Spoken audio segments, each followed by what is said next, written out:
दोस्तों नमस्कार, मेरे वीडियो में आपका स्वागत है। मेरे आज के ब्लॉग में सभी का स्वागत है।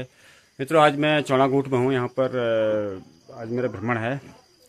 समाज में हमारे समाज में बहुत गरीब तबके के लोग भी रहते हैं, आज भी रहते हैं। हमारा देश यहाँ पहुँच गया है। हमारे देश की अर्थव्यवस्था हमारे मोदी जी कहते हैं इतने करोड़ की है, इतने अरब की है, लेकिन अभी भी हमारे गांव घरों में ऐसे लोग अभी भी जी रहे हैं समाज में, जिनके पास ना घर है, ना मकान है रहने के लिए, ना कोई व्यवस्था है, उनके आगे पीछे कोई ना कोई सपोर्ट करने वाला है। तो ऐसी एक दीदी हमारे यहाँ पर मौजूद है चौड़ागूट में। मैं आज उनसे मिलता हूँ। उन्होंने मुझे अपनी आप बीती सुनाई।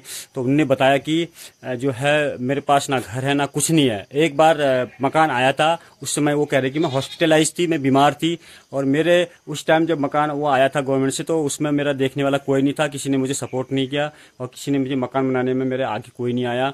और ये उन दीदी का कहना है। और अभी प्रेजेंट में जो अपना निवास यहाँ पर गुजर बसर कर रही है, ये दूसरे वाले मकान में कर रही है, ये किसी और का मकान है। वो अपना मकान अब सही कर रहे हैं। वो बाहर से रहते हैं, कहीं बाहर शहर में रहते हैं, तो उनने अपना मकान उनको रहने के लिए, टेम्परेरी रहने के लिए दिया है। दीदी यहाँ सामने खड़ी है, तो ये अभी बताएंगे बाकी हाल। दीदी बताओ, तुम्हें कब से आप ऐसे रह रही हैं? कितने सालों से रह रही हैं आप यहाँ? मगन बहुत साल लगी, 15 साल लगी। कब साल लगी? मगन बहुत साल लगी, 15 साल तो मगर यही हैगी। तो दीदी कहना है कि मुझे 15 साल हो गए यहाँ पर रहते हुए। ये मकान के एक हो? ये मकान दयानंद उपरे थी। ये कहाँ रहते हैं? दिल्ली रहने। तो भैया देखो, दयानंद उपरे जी का बहुत बहुत धन्यवाद। वो ऐसे समाज सेवी हैं जिन्होंने इनको मकान दिया है। उनका बहुत बहुत धन्यवाद। उन्होंने अपने बिरादरी को रहने के लिए मकान दिया है दीदी को। उन्होंने कहा कि आप रह सकते हो इसमें। अभी उस मकान की रिपेयरिंग भी करके इनको दे रहे हैं, छत डाल के। नई छत डाली है उन्होंने, उनको बहुत बहुत धन्यवाद। अब दीदी ये बताओ, मकान आपको मिला? आज तक नहीं मिला?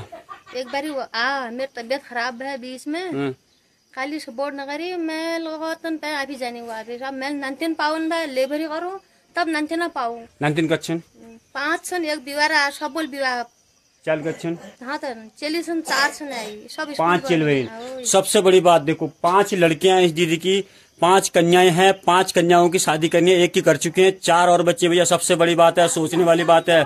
आगे पीछे कोई है भी नहीं, और 5 लड़कियों की शादी दीदी को करनी है।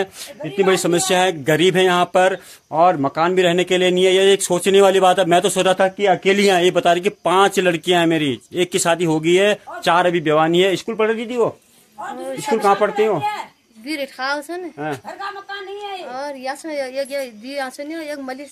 तो बस सोचने वाली बात है। अब इनको कैसे इनका गुजर बसर होगा? कोई रोजगार नहीं है, लेबरी करते हैं, डेली मजदूरी करते हैं, तब जाके इनका शाम का चूल्हा जलता है। ऐसा दीदी का कहना है। ऐसा ही गांव वालों का मानना भी है। बहुत गरीब हैं, जिन्होंने उनको ये शरण दी है, मकान दिया, उनका बहुत बहुत धन्यवाद। वो हमेशा सदा फले फूले, उनका कारोबार अपना बढ़ता रहे।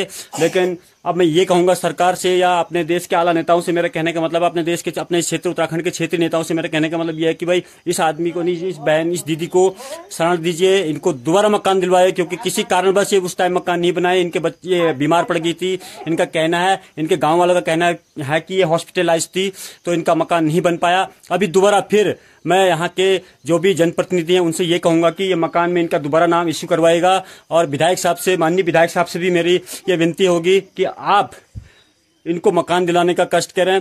इनके पास 5 लड़कियां, एक की शादी बेचारी दीदी ने कर दी है, 4 लड़कियां और बची है। इनके पति भी नहीं है, इनके कोई लड़का भी नहीं दिया आगे पीछे देखने वाला, ऐसा कोई देखने वाला भी नहीं है। और ये लड़की दीदी गांव में रहती है, गुजर बसर करती है, कभी खेती बाड़ी करती है। और गांव जो बड़ी लड़की विवाही है, पूरे गांव के सहयोग से बड़ी लड़की की शादी की है, भाई बंधु ने, मित्रों ने। तो मैं कहता हूं कि हमारे समाज में इतने गरीब लोग रह रहे हैं, तो इन लोगों की मदद होनी चाहिए। दीदी को घर दिला दीजिए। और दीदी के बच्चे ये बहुत गरीब हैं, और दीदी कहते हैं कि हमें कई बार शाम का चूल्हा जलाना भी बहुत दिक्कत होती है, क्योंकि दिन भर लेबरी करती है, परिवार है, मजदूरी करते हैं, तब जाके दिन में सामान बाजार से सामान लेके बच्चों को पालती हैं। और जिस दिन लेबर मजदूरी, अगर आप सोचिए जिस दिन लेबर मजदूरी नहीं होगी, तो उस दिन इनका शाम का चूल्हा भी शायद मुश्किल से चलता होगा। तो मेरे सभी आला नेताओं से मेरा यह रिक्वेस्ट होगा कि आप इनकी मदद करें और इनको मकान दिलाने में इनका सहयोग करें। और ऐसे गरीब समाज में, गरीब तबके के लोगों की आप मदद करें, हेल्प करें। और आपको बहुत बहुत धन्यवाद। इस वीडियो को दूर दूर तक फैलाइएगा। ये वीडियो सांसद से लेके, विधायक से लेके, मुख्यमंत्री, माननीय मुख्यमंत्री धामी जी के पास जानी चाहिए, और इनको मदद होनी चाहिए। अगले 6 महीने के अंदर हम फिर आएंगे यहाँ पर दीदी, हैं, और मदद नहीं मिली तो फिर और तो हम क्या कर सकते हैं? हम भी ऐसे ही बेरोजगार घूमते रहते हैं। लेकिन जरूर है कि हम आपको वीडियो से मार्फत हम आपको पहुंचाने, आपकी समस्याओं को आगे ले जाने की आपकी मदद करेंगे। और दूसरी बात, हाँ, बताया कर मेरे ऐसे कभी। और दूसरी बात ये है कि आएंगे। कोई अगर किसी भी कर्मचारी को किसी भी अगर कहीं किसी को लोगों को अगर दिक्कत है तो वो आके यहाँ देख ले। दीदी के पास ना घर है ना कुछ आंगन है, यहाँ पर दूसरे घर बार में रहती है। ये मालकिन है दीदी, ये मकान दिया जिन्होंने, यही ये मालकिन खड़ी है, इन्होंने ये मकान दिया, यहीं पर इनकी गुजर बसर हो रही है। तो अगर किसी सिस्टम को अगर डाउट है तो आके यहाँ चेक कर लीजिएगा। इनके परिवार को भी, दीदी की माली हालत, जो माली हालत इस समय हो रखी है वो भी आके आप देख सकते हैं। तो दोस्तों वीडियो को शेयर करें, लाइक करें, और हम रिक्वेस्ट करेंगे हमारे मौजूदा सरकार से कि भैया ऐसी दीदी बहनों को हमारी महिला सशक्तिकरण के अंदर इनका नाम आना चाहिए। अगर ऐसी दीदी बहनों, हमारी दीदियों को अगर व्यवस्थाएं नहीं मिल पाए, उनका चूल्हा नहीं जल पाया हुआ, एक अच्छे मकान में नहीं रह पाए, अपने बच्चों को पढ़ा लिखा नहीं लिखा पाए, तो हमारे देश में जो महिला सशक्तिकरण को जो नाता है, जो नारा है, वो उसका कोई मायने नहीं रखता। फिर हमारे समाज में हम उसका कोई मायने ही नहीं समझेंगे। अगर महिला सशक्तिकरण का नारा बुलंद करना है तो ऐसी दीदी बहनों को सहयोग करें, ऐसी दीदी बहनों को लाके घर दें, घर बनाएं, इनके बच्चों को अच्छी तालीम मिले और इनके लिए घर मिले अच्छा रहने के लिए, और ताकि अपना डेली का चूल्हा जला सके, अपने बच्चों को 2 रोटियां अच्छी ढंग से खिला सके और अच्छी शिक्षा दे सके, और समाज में इनको जो है अच्छा कद मिले। तबियत खराब है तो दोस्तों ये बीमार होते हैं तो इनके पास दवाई के लिए भी पैसे नहीं होते हैं। लोग, इनके मित्र लोग, इनके मालिक लोग इनको सहयोग करते हैं ऐसे। तो आप लोग से रिक्वेस्ट होगा कि इनको अच्छा घर मकान, ताकि समाज में अच्छा जीवन जी सके। तो मैं इसीलिए मौजूदा सरकारों का धन्यवाद चाहूंगा अगर इसको दीदी को ये सारी चीजें मिल जाती है। दीदी आपका नाम क्या है? सरली देवी, वाइफ ऑफ श्री देव सिंह, ग्राम चौड़ागुट से हैं दीदी।